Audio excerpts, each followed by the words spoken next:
What if the worst moment of your life was actually protecting you? What if the door that slammed in your face was the only thing standing between you and a cliff you couldn't even see coming?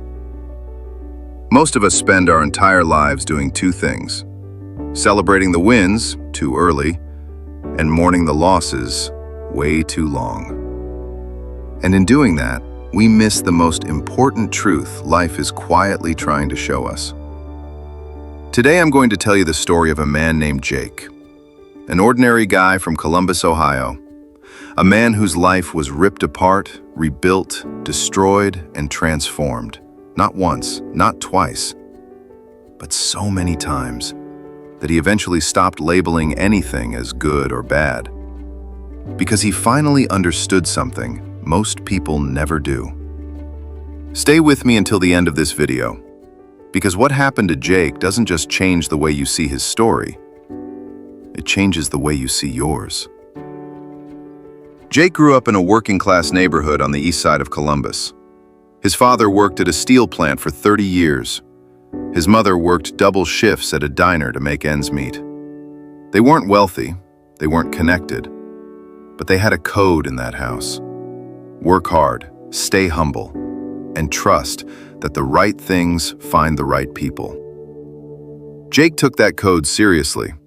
He studied harder than anyone in his school, got a full scholarship to Ohio State, and from his freshman year, he had one singular goal: land a position at Crawford & Ellis, one of the most prestigious financial advisory firms in the Midwest.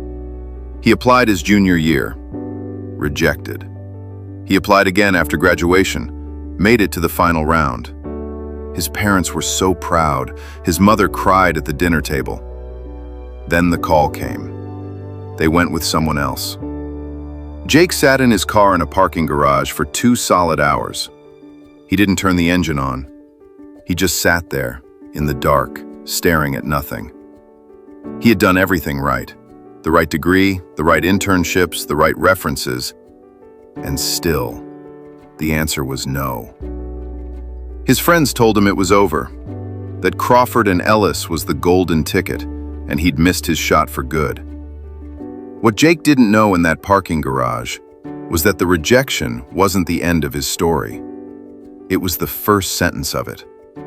With no better options, Jake took a job at a tiny fintech startup called Elevate. 12 employees, a converted warehouse, secondhand desks, and a coffee machine that only worked half the time. His friends laughed. A startup? You traded Crawford & Ellis for a warehouse? His college roommate literally said, "Bro, I feel bad for you." Jake showed up anyway. He kept his head down. He worked harder than he ever had. And 18 months later, a major tech firm acquired Elevate for $40 million. Because Jake had been offered a small slice of equity when he joined, something he'd almost turned down because it seemed like a consolation prize, he walked away with more money than his entire family had ever seen combined. The same friends who felt bad for him were now calling to congratulate him. People he hadn't heard from in years were sliding into his messages. The world suddenly decided Jake was a genius. And Jake? He felt unstoppable. He started making plans, invest the money, build something bigger, finally live the life he'd always imagined. And right then, right at the peak of it all, everything collapsed. Jake partnered with a man named Victor. Charismatic, well-connected, sharp suit, perfect pitch. Victor had a new venture, promising, structured, airtight on paper. Jake trusted him. He invested the majority of his money into the deal. 6 months later, Victor was gone. The business was a shell. The money had been funneled out through fake entities. By the time Jake's lawyer untangled it all, he had recovered almost nothing. But it wasn't even the money that broke him. It was the feeling of being foolish, of having held something rare and let it slip through his hands because he moved too fast, trusted too blindly, celebrated too early.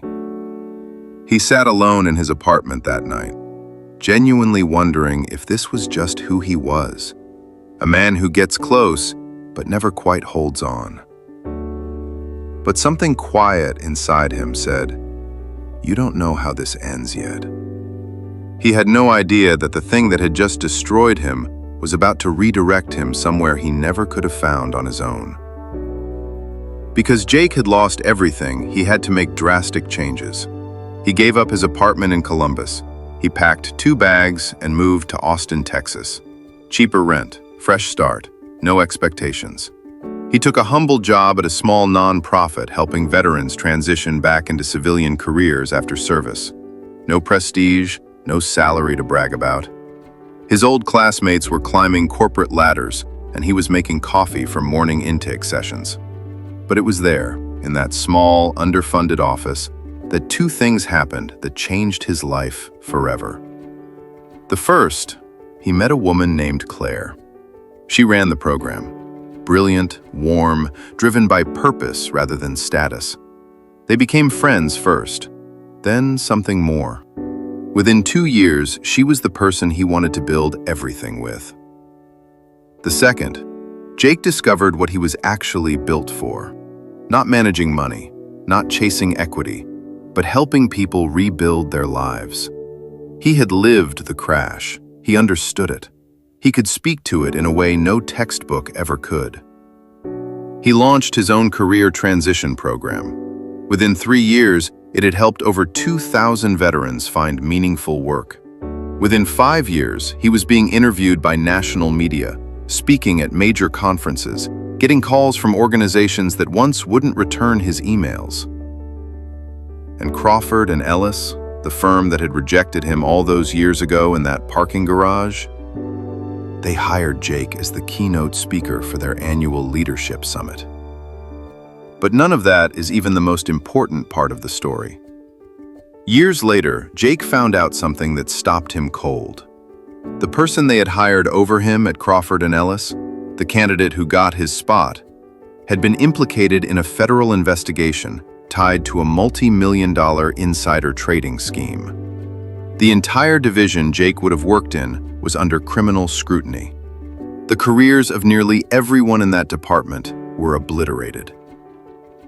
Jake had been rejected, and that rejection had sent him to the startup. The startup gave him capital. The capital led to Victor. Victor's betrayal sent him to Austin. Austin gave him Claire, and that quiet little office gave him his actual calling. Every single loss was a redirect. Every closed door had shielded him from something he couldn't see at the time. Jake said something in an interview once that I want you to hear. "I used to beg for explanations in real time. I used to demand that life make sense right now in this moment. Now I just say, I'll wait, because the story isn't finished yet." So what does Jake's story actually teach us? 3 things you can carry with you starting today. Number 1, stop judging your life by its worst chapter. The moment you are standing in right now is not the whole story.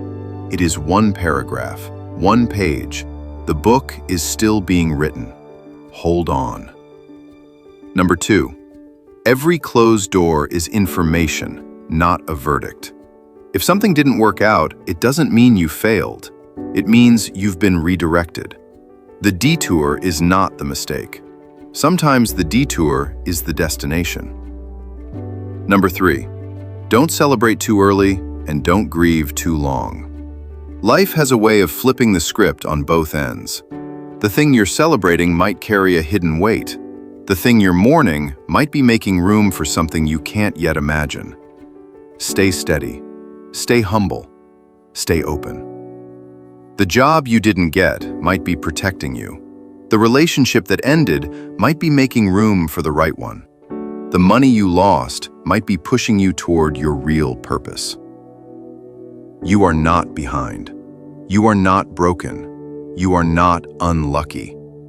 You are in the middle of a story that hasn't been told yet. Think about every single person right now who is sitting somewhere feeling exactly what Jake felt in that parking garage. Engine off, lights off, alone with a decision they didn't make and a future they can't see. Maybe that person is you.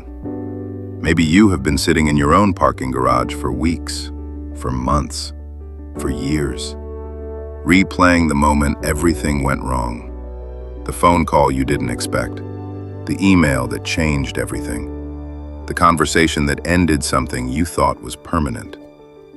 And in that darkness, you told yourself a story, that you were behind, that you were too late, that everyone else had figured something out that you never would. I want you to hear something right now.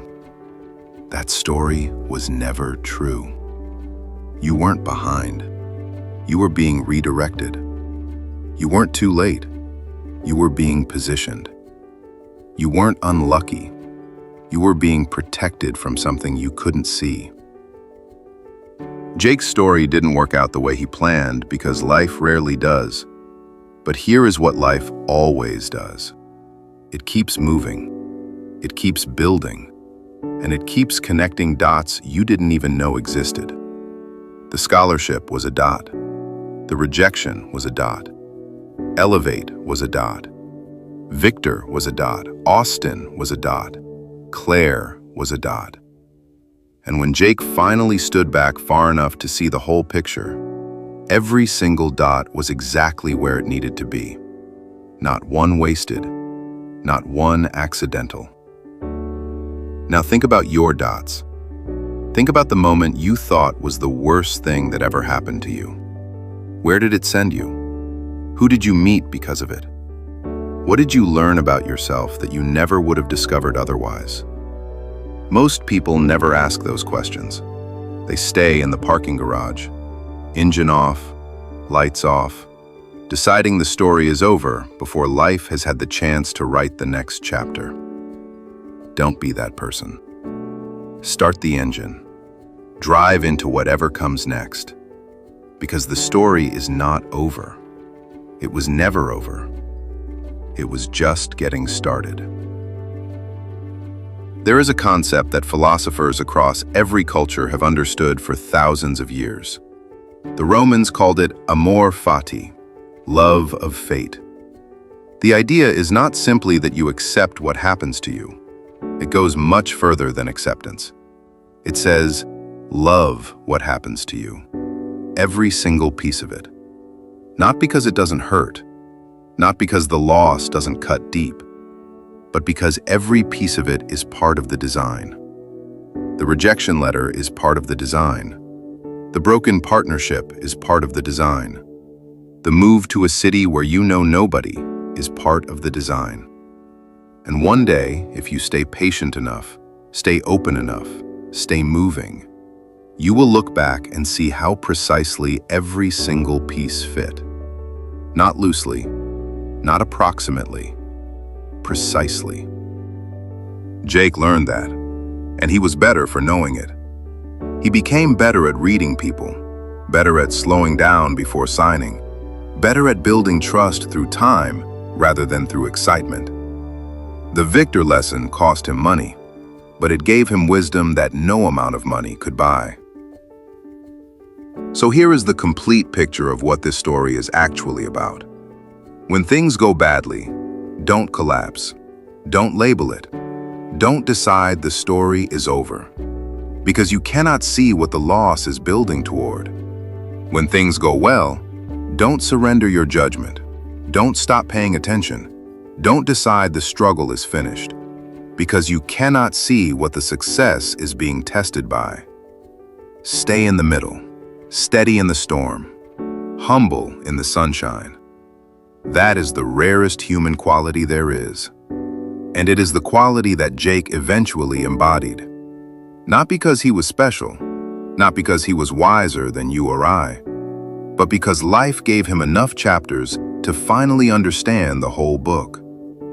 And you are getting those same chapters right now. Every hard chapter you are living through is a chapter that will one day make the later chapters make sense. Don't skip it. Don't rush past it. Sit with it. Learn from it. Let it shape you into someone who is ready for what comes next. Because what comes next is always worth the wait. The person who called you last week and said they didn't know what they were supposed to do next. Send them this. Not with a long message, not with advice. Just send it. Because sometimes the most powerful thing you can do for someone who is lost is remind them that the story isn't over. And if you are new here, welcome to The Rare You. This channel exists for one kind of person, the kind who refuses to quit on themselves, the kind who keeps showing up when the garage is dark and the engine is off, the kind who trusts even without evidence that the next chapter is worth reaching. If that is you, and I believe it is because you made it to the end of this video, hit subscribe right now. Because every single week, we are going to bring you a story exactly like this one. A story that challenges the way you see your losses. A story that expands the way you define success. A story that reminds you who you actually are underneath everything life has thrown at you. That is what The Rare You is, and you belong here. Until next time, be patient, be grateful, and trust that life knows what it's doing, because everything happens for a reason, and the reason is always worth the wait.